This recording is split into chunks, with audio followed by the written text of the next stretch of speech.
In which circumstances a Muslim can use abusive language with others?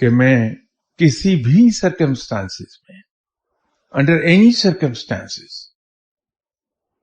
میری زبان کا حسن خراب نہیں ہونا چاہیے. وہ حسن گفتگو وہ قائم رہے. بلکہ 2 روز پہلے ایک ٹی وی چینل پر میں کچھ کامنٹ سن رہا تھا اینکر کے، تو مجھے دکھ ہوا کہ ہم مسلمان ہیں اور ہمیں دوسرے لوگوں سے سربلند رہنا چاہیے، چاہے حالات کتنی خراب کیوں نہ ہو جائیں. تو ہم دشمن کا بھی ذکر جب کریں تو وہاں بھی تمیز اور تہذیب کا دامن نہ چھوڑیں. تمیز کے ساتھ اس لیے کہ وہ اس کی عزت ہم نہیں کر رہے، دشمن کی عزت نہیں کر رہے، بلکہ ہم اپنی شخصیت کا اظہار کر رہے ہیں کہ ہم اندر سے کیا ہیں. تو یہ ایک محفل میں بیٹھے گفتگو ہو رہی تھی، تو میں نے ان سے عرض کیا کہ میں یہ سمجھتا ہوں کہ کسی شخص کی اصلیت کو اگر آپ نے جاننا ہے تو اس کو اس وقت پرکھیے جب وہ اپنے دشمن کا ذکر کر رہا، کہ اپنے دشمن کے بارے میں جو زبان استعمال کرے گا اپنے مخالف کی، اس سے اس کی شخصیت جو اندر چھپی ہے اس کی، وہ کھل کر سامنے آ جائے گی. جو خاندانی لوگ ہیں وہ اپنے دشمن کو بھی احترام دیتے ہیں، دشمنی اپنی جگہ، لیکن کسی کو عزت اور احترام دینا وہ خود ہماری اصلیت کو ظاہر کر دیتا ہے. تو یہ ایبیوسو لینگویج، پہلی بات تو یہ ہے کہ بحیثیت آپ صلی اللہ علیہ وسلم کے امتی کے ہماری زبان پر تو کوئی فاؤل ورڈ آنا ہی نہیں چاہیے. ایک بات تو یہ. دوسرا کہ رب تعالی بڑا خوش بیان ہے اور خوش بیانی کو پسند کرتا ہے. تو جو انسان اپنی گفتگو کا حسن برقرار رکھتا ہے بدترین صورتحال میں بھی، تو سنت رب پر بھی عمل کر رہا ہے اور سنت رسول صلی اللہ علیہ وسلم پر بھی. مسلمان کا حسن گفتار کبھی نہیں جاتا، وہ قائم رہتا ہے. ایک صاحب سے آج میں عرض کر رہا تھا کہ میرے دماغ میں تھا کہ میں اتوار کو ایک چیز کے بارے میں بات کروں گا. جناب حضرت شاہ شمس تبریز رحمۃ اللہ علیہ بہت ہی بلند پایا بزرگ گزرے ہیں. آپ کونیا میں آرام فرما رہے ہیں، اور کونیا میں آپ کا جو مزار مبارک ہے وہ کوئی زیادہ بڑا نہیں ہے. اس دیوار سے اس دیوار تک لمبائی اس سے ذرا کم ہوگی، اور اس لمبائی میں 2 کمرے بنے ہوئے ہیں. پہلا کمرہ ہے اس میں کچھ بھی نہیں ہے، اس سے نیکسٹ ایک ہی لائن میں 2 کمرے ہیں، اس کے نیکسٹ کمرے میں جناب شاہ شمس تبریز صاحب آرام فرما رہے ہیں. تو ایسی بلند ہستی ہیں کہ لوگوں کا امپریشن یہی ہے، میرا اپنا بھی امپریشن یہی ہے کہ جب ہم جا کے وہاں فاتحہ کے لیے ہاتھ اٹھاتے ہیں، کھڑے ہوتے ہیں، تو ایک بہت ڈسٹنکٹ ٹائپ آف امپریشن آتا ہے انسان کو، ایز اف کہ آدمی کسی شہنشاہ کے دربار میں کھڑا ہے. وہ کیفیت طاری ہوتی ہے انسان پہ. تو میں یہ سمجھا پہلے کہ شاید میں ہی ہوں، لیکن جتنے لوگ بھی وہاں گئے سب کا امپریشن یہی تھا کہ وہاں جب ہم فاتحہ کے لیے ہاتھ اٹھاتے ہیں، آنکھیں بند ہوتی ہیں، تو ایک عجیب تاثر قائم ہوتا ہے انسان پر کہ بہت بڑا شہنشاہ ہے جس نے دربار سجایا ہوا ہے اور انسان اس دربار میں کھڑا ہے. انہوں نے اپنی آپ بیتی میں ایک بہت کمال کی چیز بیان فرمائی جس کا روحانیت سے بہت تعلق ہے. جناب شاہ شمس تبریز صاحب فرماتے ہیں کہ میں جب کسی شخص کی محفل میں جاتا تھا تو وہاں بیٹھتا تھا، یا کوئی شخص میرے پاس آ جاتا تھا اور میری محفل میں بیٹھتا تھا، تو میں دونوں موقعوں پر ایک سوال پوچھتا تھا کہ آپ